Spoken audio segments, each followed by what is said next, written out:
An outrage, why drivers were left stranded overnight, some for 24 hours, on I-95 in Virginia. Show Caption Hide Caption Hundreds stranded on I-95 in Virginia due to winter storm. The winter storm has caused chaos across several states and at least 5 deaths. USA Today, Storyful. Interstate 95 reopened late Tuesday in Virginia after snow and ice brought traffic to a day-long standstill, but questions remained around why winter weather left drivers stranded overnight. The Virginia Department of Transportation said early Wednesday that I-95 around Fredericksburg was open, though some icy conditions persisted. Crews had worked through Tuesday to free up a roughly 50-mile traffic jam that forced scores of drivers to wait in their cars for more than 24 hours in some cases for the roads to clear. Governor Ralph Northam blamed the backup on an incredibly unusual event after about a foot of snow blanketed the area around Fredericksburg. Transportation officials said the winter weather started with rain, which would have washed away any treatment on roadways to prevent icing. But some motorists trapped in the backup vented frustration with officials' response.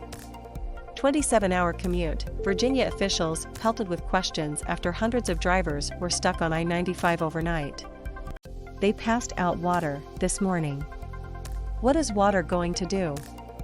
Maurice Watson told WJLA-TV. I ain't ate in 24 hours, I ran out of gas, I called 6 times. No one came. This is an outrage. This is how you treat your taxpayers? Ronnie Shore told the Washington Post she didn't see any plows until Tuesday morning after being trapped for 14 hours. I'm not angry at the snow, Shore said. I'm just upset at the way they handled it. Among those stuck was Senator Tim Kaine, DDA, who was driving to Washington, D.C., from Richmond and said the journey took him 27 hours. Okay, after 27 hours on the road from Richmond to D.C., very happy to be back in the Capitol and working on voting rights legislation this afternoon. pic.twitter.com/6xe45zqvq, Tim Kaine, at Tim Kaine, January 4, 2022. Speaking with reporters after arriving in Washington, Kaine said he saw crews working overnight to clear the roads, but called the incident probably a good infrastructure story. Generally, we're just not as big investors and infrastructure as we should be. After it began to snow on roads that had not been pretreated, that was entirely too much for us to keep up with, Department of Transportation District Engineer Marcy Parker told reporters. Trucks began to lose control, and it was snowing at a rate of 2 inches an hour, she said. Consequently, with the amount of traffic that we had on the interstate, the trucks and the cars couldn't make it up and down the hills because we had too much snow and ice out there. Overflowing toilets, not enough food, Amtrak passengers recount experience on stranded Crescent.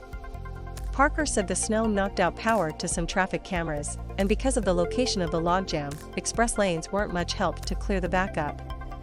Just after 8:30 p.m. Tuesday, the Virginia Department of Transportation tweeted that the freeway had been reopened and that no disabled vehicles remained on the road.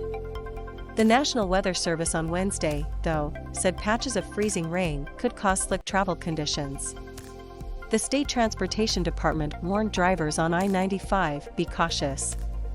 The number of vehicles caught in the backup was not clear, but photos and videos on social media showed hundreds lined up. Overnight Monday into Tuesday, cold temperatures had drivers worried, and many turned off their cars for periods to conserve gas. Others walked around or passed out food. Marvin Romero, who had been returning from South Florida with his children, said he spent 20 hours on the roadway. To me, I see it as a once-in-a-lifetime experience. How many people can actually say that they stepped on I-95 or they slept on I-95, he said. It's hopefully a story that I can tell my grandkids one day. Contributing, Ledyard King, USA Today, The Associated Press.